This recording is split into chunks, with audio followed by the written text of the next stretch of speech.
Democratic California Congressman Ro Khanna is traveling to Dearborn, Michigan tomorrow to receive an award from the Arab Americans Civil Rights League. Now, let's be honest. In a non-presidential year, that would not be big news. But it is this presidential year for a few reasons. Among them, Dearborn has the largest Muslim population per capita in the United States. And earlier this year, nearly 57% of Democratic presidential primary voters in the city chose uncommitted over President Biden as a protest of his handling of the Israel-Hamas war. And also when you consider Congressman Khanna is an active and energetic surrogate for the Biden campaign. He's been traveling to Wisconsin to shore up support there. His travel to Michigan tomorrow is a part of that effort to shore up support where it is perceived to be weakest for the Biden-Harris reelection campaign. With that as a prelude, Congressman Khanna joins us now, and it's good to see you from Capitol Hill. Let me ask you first about today's news, Congressman Khanna. The president and the former president have agreed to 2 presidential debates. Who needs them more? And do you perceive this bid by the president to engage former President Trump directly as any sign of desperation? Well, I think it's great for democracy. I'm glad that they're going to meet. I'm glad that they're going to get to discuss ideas and that the American people are going to get to evaluate both of them.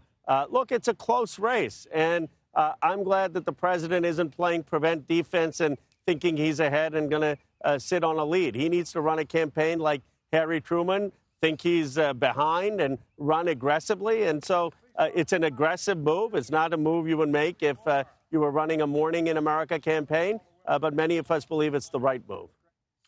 And is there any risk involved from your perspective, Congressman Khanna, to have this debate before the Republican and the Democratic convention? Because as you well know, if the president stumbles on that debate stage, June 27th, when this is scheduled, that will become a meme, if not a theme, of the Republican convention just a few weeks later in Milwaukee.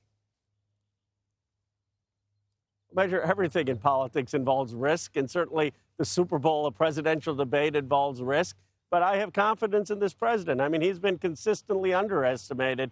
I remember when people were saying Paul Ryan was going to eat his clock, and he did extraordinarily well in the vice presidential debate in 2012. And then I was for Bernie Sanders. Everyone kept saying, oh, Joe Biden's not going to be able to withstand the debates. And guess what? He became the nominee. And then he performed, as he said, very well in the 2 presidential debates with Donald Trump. Clearly won the first one, and I thought he won the second one, but at least clearly won one of them. So he rises to the occasion he has on the State of the Union, and he's going to hold his own and do very well. When I talk to Democrats, Michigan is among their top concerns on the electoral map. What are you going to try to do tomorrow? Well, first, I'm going to call for a new dialogue in America. I'm going to go there and say I'm giving the same speech to the Arab American Civil Rights League as I would give to the ADL or AJC. And we need to clearly celebrate free speech, but condemn unequivocally anti-Semitism and Islamophobia. And we need a new framework for the Middle East, which includes the recognition of a Palestinian state bilaterally and at the United Nations, and also a clear recognition of Israel's right to exist as a secure Jewish democratic state. But then I'm also going to make the case that the president is the best chance to get to that 2-state solution. He's the best chance to ultimately be a peacemaker. And if Donald Trump gets back there, we already know. I mean, Jared Kushner has said that we want to make Gaza a development for tourist hotel sites. You're not going to get a continuous Palestinian state. And while I have had my own disagreements with the president, we need his reelection to advance the goals of justice.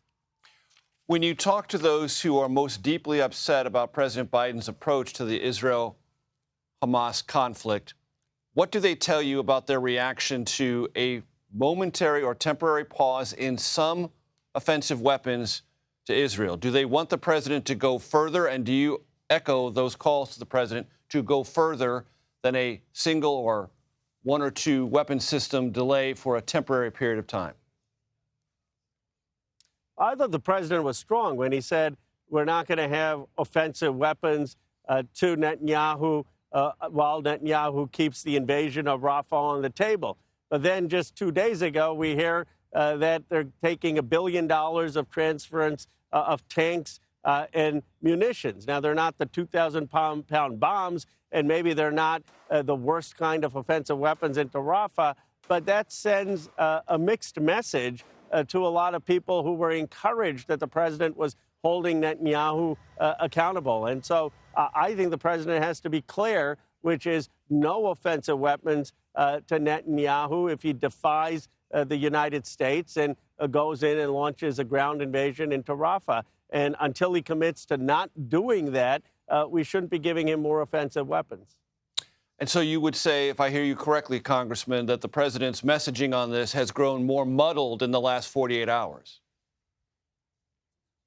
I think he needs to be more clear. I mean, I understand. I saw Jake Sullivan's interview. Jake's a Yale Law graduate, reminded me of moot court, and he parsed everything well. But, you know, most people heard the president to say no offensive weapons to Netanyahu until he commits to stopping the invasion of Rafah. And then when you say, well, there's an exception for tanks, and tanks aren't what's going to create civilian casualties, the bombs are, I think you get lost in a morass of detail. And I think we need clear declarative statements that reassure the country that the president wants to end this war, release the hostages that Hamas has, and bring this to a conclusion while holding Netanyahu and Hamas accountable.